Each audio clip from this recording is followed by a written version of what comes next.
happened with me with this film. So I accepted the film, and I was really excited to take this, and I loved the idea, and I was reading it, and I gotten probably 2 weeks into my preparation for the film, and my father was diagnosed with cancer. And I was like,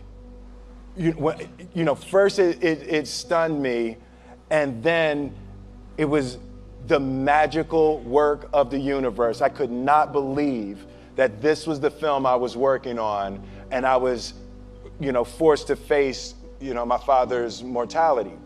So it was rough for about a week, and I got it together, and I decided that we would use the process of the character who was suffering a loss, and I would share my preparation with my father. And so we just started talking about love, time, and death. And it was some of the most open and powerful conversations that we'd ever had.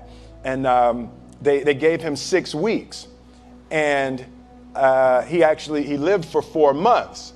So about 3 months into the 6 weeks, I go to see him one day, and he said, "Man, this shit is embarrassing." And I said, "What, Dad?" He said, "Man, you tell everybody you're gonna be dead in 6 weeks. 3 months later, you still hanging around." Miss that, Dad. Yeah, I know, right? But it was so beautiful, and we got to a place that we were talking open and comedically and really, I think I was able to embody the ideas of the loss and also the redemptive quality of the pain. The loss is bound to joy. Like pain and suffering are bound to joy. The being able to survive something is actually a big part of being able to find that next wave of joy. You appreciate smaller things, right? Like, it was so magnificent for me. My father died on November 7th. But it was so powerful for me to be cleansed of box office. Like, I don't need the box office to be huge on this film. I don't need to win any awards. I don't care. It was the film that I worked on that I was actually able to comfortably and beautifully say goodbye to my father. And I hope that this film embodies a bit of that, so other people who are experiencing things like that will be able to use it in that way, and it can potentially be helpful and help someone else. So it was powerful to be cleansed of the foolishness of the game of numbers and awards and all of that type of stuff, to actually be able to create a piece of art that legitimately I just want people to see and hope it can be helpful and transformative in their lives. You're talking about perspective. Perspective, absolutely, yes. Yes. How much does fear play into preventing us from grasping perspective, though? Oh no, fear is everything. Yeah, like if there was one concept that I would suggest to people to take a daily confrontation with, is fear. The problem with fear is that it lies, right? So fear tells you, hey, if you say that to that girl, she's gonna know she has you, and she'll never really be attracted to you if she knows how much you attracted to her. Don't say that. No, how we get her is when she walks by, ignore her. Right, it's a swoop. It's like, pop it on your shoulder. Fear tells you dumb shit like that, right? So, for me, the daily confrontation with fear has become a real practice for me since about three years ago. I went skydiving in Dubai, right? And skydiving is a really interesting confront with fear, right? So I gotta stand up. I'm sorry, I gotta stand up. All right. So all your friends, what happens, you go out, I dropped my thing. Yeah. So what happens is you go out the night before and you take a drink with your friends and somebody says, yeah, we should go skydiving tomorrow. And you go, yeah, we'll go skydiving tomorrow, yeah, and you go, yeah, and everybody goes, yeah, right? And you go home by yourself, you're like, right? You're like, well, I mean, they was drunk too. Right, so maybe they not, maybe, I mean, we don't have to go, we don't have to do it. So then that night you're laying in your bed and you just keep, and you're terrified, you keep imagining over and over again jumping out of an airplane and you can't figure out why you would do that, right? And you're laying there and you have the worst night's sleep of your life, but you still have the hope that your friends were drunk, right? So you wake up the next day and you go, down and you say where you were going to meet and everybody's there. You're like, oh, shit. All right, cool. Right? So you get in the van and you don't know that your friends had the same night that you had because they're pretending like they didn't. They're like, yeah, man, my uncle's a Navy SEAL and, this is going to be great. I've been looking forward to this. And you're like, oh, my God. And your stomach is terrible. You can't eat and everything, but you don't want to be the only punk who doesn't jump out of this airplane. So you get there, and then you have this safety brief. And you're standing there, and the guys will tell you, well, if the chute doesn't open, what's going to happen is why the hell, what could happen? That the chute wouldn't open, right? So you do a thing, and what you do is your first jump, you're attached to a guy who is going, he's going to walk you out. So you go, and you get there, and there's an airplane, and nobody's stopping. Everybody's still going. So you get onto the airplane and you're sitting there and it's extra because you're sitting on some dude's lap, some stranger. You're sitting on his lap and it's like, you're trying to make small talk. Yeah, man. So you be jumping with people all the time, huh? Right? So, and then you just want to make sure, you got kids, right? You got people you need to see, right? You just want to make sure he's serious, right? So you get in there, so everything's normal. So you fly and you go up to 14,000 feet, and you notice there's a light. It's red and it's yellow and green, right? So right now the light's red. So then you start thinking at some point the light's going to go green, but you don't know what's going to happen, right? And you wait and it goes yellow and the light goes green and somebody opens the door, and in that moment you realize you've never been in a freaking airplane with the door open. Right? Terror. Oh, sorry, I'm spitting. Oh, sorry. No, terror, right? So you go, and then, if you were smart, you sat in the back so you don't go first, right? And then people start going out of the airplane. And you go, and the guy walks you up to the end of the thing, and you're standing, and your toes are on the edge, and you're looking out down to death. And they say, on 3.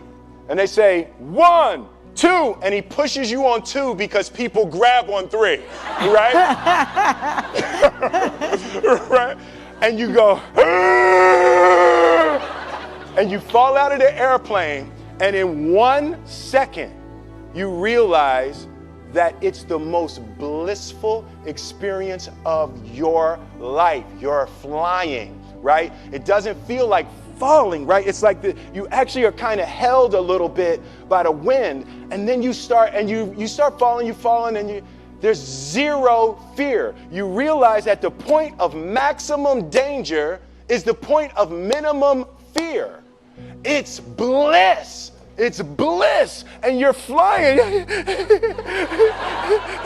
Right? And you're doing that. And then 20 seconds, 25 seconds, 40 seconds. And you have enough time to just kind of be like, oh, shit, that's that building. I like that one. Oh, you can see the ocean. Right? You start doing all of that. And the lesson for me was, why were you scared in your bed the night before? What do you need that fear for? Just don't go. Why are you scared in your bed 16 hours before you jump? Why are you scared in the car? Why could you not enjoy breakfast? What did you need that? The fear is fear of what? you're nowhere even near the airplane. Everything up to the stepping out, there's actually no reason to be scared. It only just ruins your day. You don't have to jump. And then in that moment, all of a sudden, where you should be terrified is the most blissful experience of your life. And God placed the best things in life on the other side of terror. On the other side of your maximum fear are all of the best things in life. You know? So that was sorry. So that was, no, it's good. That was my experience with skydiving and fear. All right. All right. So practically speaking. But I didn't like that take. I'm going to do it again. Back to the top. I can sell that better. Oh, no. But when you decide to do something like that, like how does it work practically? Do you call your wife and be like, I might be dead tomorrow? Right. No, but that's. But I made a drunk promise. Yeah, I made a drunk promise. Yeah.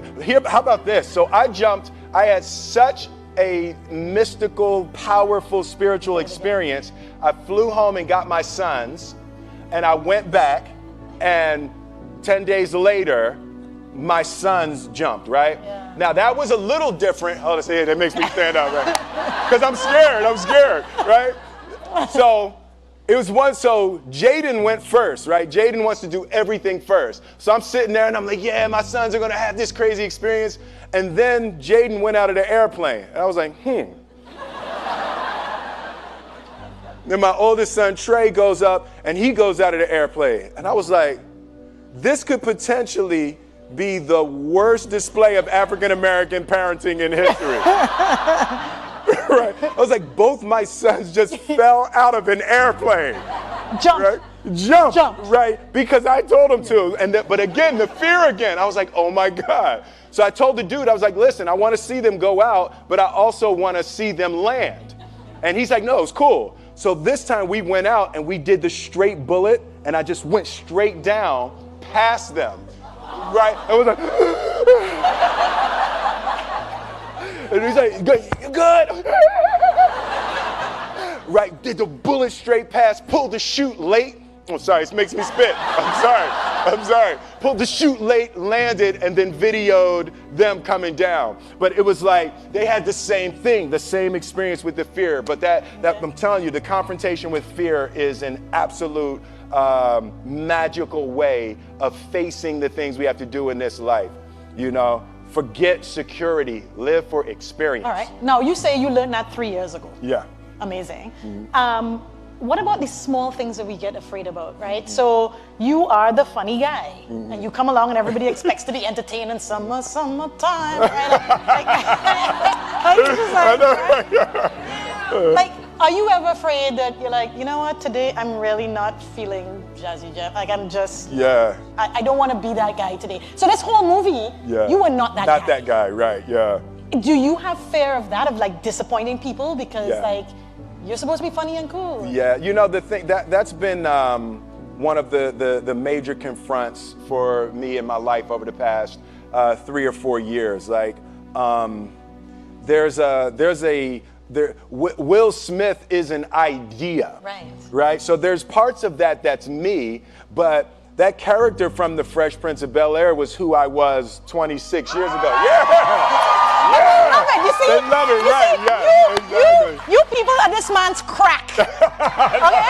He's talking about evolving, and like moving on, and you're like, Fresh Prince! That's what we want to hear about! You know, but that's the thing, to be able to boldly be able to move and grow and create and hope that the things that I'm able to deliver at this point. You know, I was 20 doing the Fresh Prince. You know, so I'm 48 now. So it's a really different time in my life. Yeah, that got less of a cheer. Yeah, like woo. They're like, tell us what that's like. Yeah, no, right? Yeah. Yes, girls. Yes. But yeah, it's. Do you have a fear of being completely who you are? Because it may disappoint some people who just want to see that 28-year-old. Yeah. No, I definitely have difficulty with that. You know, there's a certain when you've created things that are so iconic, it becomes healing for people. Nostalgia is healing.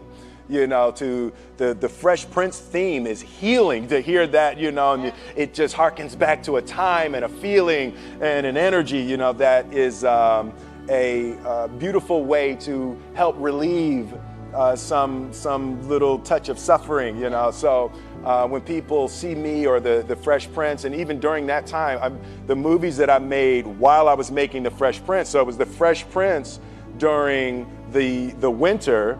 And then the summers were Bad Boys, Independence Day, Men in Black, so it was like, it really captured a time. So it's very difficult. I wouldn't have it any other way. I love being able to make people smile and cheer, over that. But I also am going to boldly go to new creation. Even something like the decision, I had the two screenplays in front of me for the Independence Day 2 and for Suicide Squad. So I had to choose between the two of those. And even the choice of going to Suicide Squad, nothing about the qualities of the movies, but the choice of trying to go forward versus clinging and clawing backwards, So I do want to aggressively go forward and do new things and create and hopefully be able to stumble upon a new heyday. Amazing. Now you have an incredible cast. Oh God, yes. In this movie. How does that happen too? Like, how do so many big stars decide, this? And then how does that work between you all? It's the ideas, the screenplay. Alan Loeb, the screenwriter, he just wrote a brilliant screenplay. Everyone related to the ideas of love, time, and death as powerful tools to try to put your life back on track. So everyone related to the journey. But it's, I mean, look at that group. That's like it's ridiculous. That's like a superhero movie. Yeah. Yeah. Now, did your father get to see any of it? No, he came to set once, but he didn't get to see the film. And y'all were close? Yeah, we were very close. Yeah. My father. When I put my life together and I look at my father, my mother, and grandmother were the most influential people in my life. And in my mind, when I draw it, I always draw a triangle. And my father was the base, and my mother was the left side, and my grandmother was the right side. And I always put discipline as the bottom. My father, hard work, discipline, endurance was really the foundation of creating my life. And my mother was education, and my grandmother was love.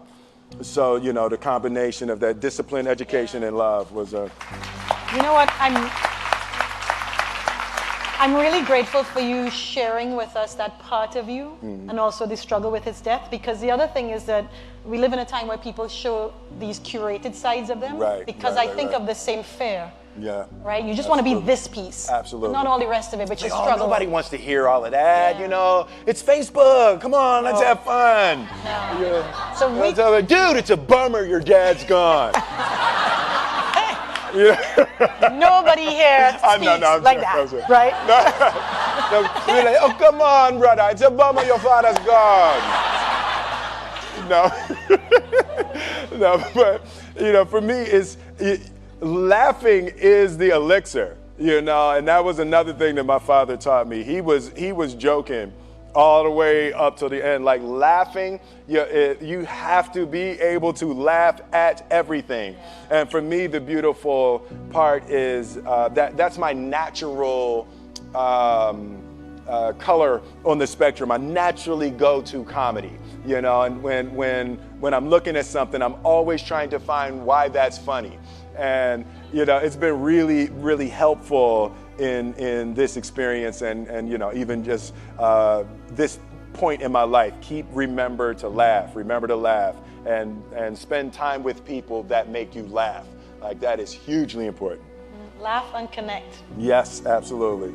Those are good messages. Yeah. I love this idea, it's a guy trying to put his life back together, and he just gets furious and rants and writes letters to love, time, and death. and then love, time, and death respond. So it's a really that beautiful Christmas flavor was just a little touch outside of reality.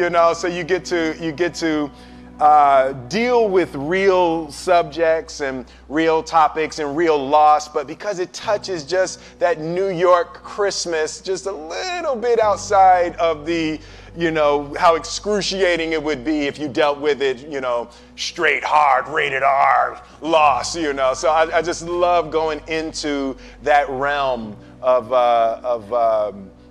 the mystical to be able to take a good look at real human issues. Mm-hmm. So you talk about real. Mm-hmm. I felt it was the most real I had seen you be. Really? Yeah, like I felt there was no filter there. Yeah. And I wondered, for somebody who could choose to do anything, yeah, was there something special that drove you to this? Yeah, when I first read it, when I first read it, every once in a while you read a screenplay, and the most important thing in a movie, I guess the two most important things that I look for is, one is the universally relatable concept, right? So just at its core, when you first say it, when you say one line about it, can you connect to people? And one of the best ones I've ever had, like something with like I Am Legend, the last man on earth. Yeah. Security, you gonna keep an eye on this section right here. But it's like when you just have that one thing, and with this it was a little bit heavier, but it was a guy trying to put his life back together after an extreme loss, right? So people can relate to that. That's an extremely relatable idea. And then I flipped to the last 10 pages and the ending. It's like, this is a movie that has lots of twists and turns, but then even within the last 10 pages, there's still another surprise. When you can send people out of a movie theater with another surprise, so, I mean, historically, there's been times I've sent people out of the movie theater, and the surprise in the last 10 minutes is that the movie wasn't good, right? So you want to avoid that surprise. You want to avoid that one. But with this one, it had such an interesting turn in the end of it. It was one of the most fun screenplays I've ever read. Why are you doing movies at all still? Like, you're rich. Yeah. You could, as we say, cock up your foot and rock back. Cock up my foot and rock back. Yeah. I love that. Why, That's just fantastic. What is getting you out of bed to still go and do this thing? I enjoy connecting with people and ideas, and I have a mission statement. So every year for probably the past 10 years, I've worked out a mission statement for myself. And for the last few years, the mission statement has stayed the same, and it's been improve lives, right? So when I go into something, I'm looking for how the quality of this piece could potentially improve lives. But it's all along the way. It's when you make the movie and how you're interacting with people in the process. And the concept of improving lives runs through the center of everything I do. And then I realized that the way to improve lives is to continually improve yourself, right? So with that, every morning when I get out of the bed, I haven't fixed everything in the world yet, so there's always something to do. And in this film, I read an interesting quote for the Siddhartha Gautama, the Buddha. He said that good people have to get out of the bed every day and try to empty the ocean with a ladle, right? And I thought that was, I knew that was profound, and I paused for a second, and I said, all right, what the hell is a ladle, right?